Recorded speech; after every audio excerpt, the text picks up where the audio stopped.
భారత ప్రభుత్వం ఇటీవలే చేపట్టిన ఆపరేషన్ సింధూర్ ద్వారా పాకిస్తాన్ ఉగ్రస్థావరాలపైన చేసిన ఆకస్మిక వైమానిక దాడులు అతిపెద్ద భద్రతా పరిణామంగా మారాయి.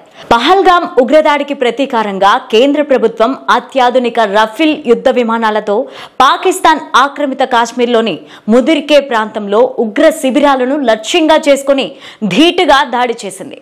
దీనివల్ల పాక్ సైన్యం ఉక్కిరిబిక్కిరైంది.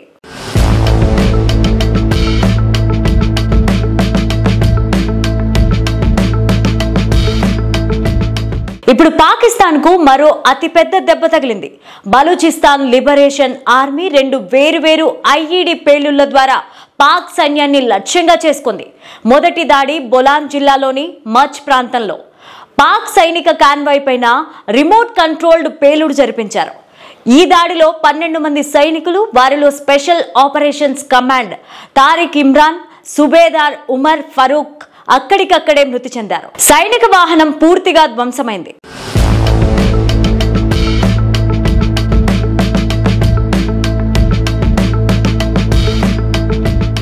రెండవ ఘటన కేచ్ జిల్లాలోని కులగ్ ట్రిగార్ ప్రాంతంలో చోటు చేసుకుంది.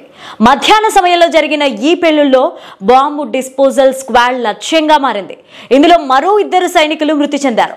బిఎల్ఏ ఈ 2 దాడులకు బాధ్యత వహిస్తూ బలూచ్ ప్రజల హక్కుల కోసం పోరాటం కొనసాగిస్తుందని ప్రకటించింది. పాకిస్తాన్ ఇప్పటికే బలూచిస్తాన్ వేర్పాటువాద ఉద్యమాన్ని అణిచివేయడానికి తీవ్ర చర్యలు తీసుకుంటోంది. కానీ ఆ ప్రాంత ప్రజల్లో స్వతంత్రత పట్ల ఉన్న తపన ఇంకా తగ్గలేదు.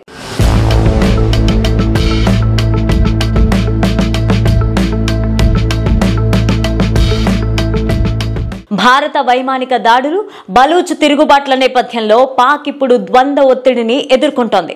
ఓవైపు అంతర్జాతీయంగా ఉగ్రవాద మద్దతుదారుగా నిలబడుతున్న దుస్థితి.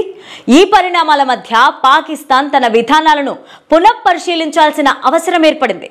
ఉగ్రవాద మద్దతు మతపరమైన విభేదాలపైన ఆధారపడి కొనసాగించిన ఆ దేశ విధానం ఇప్పుడు తమకే తిరుగుదెబ్బలాగా మారుతున్నాయి.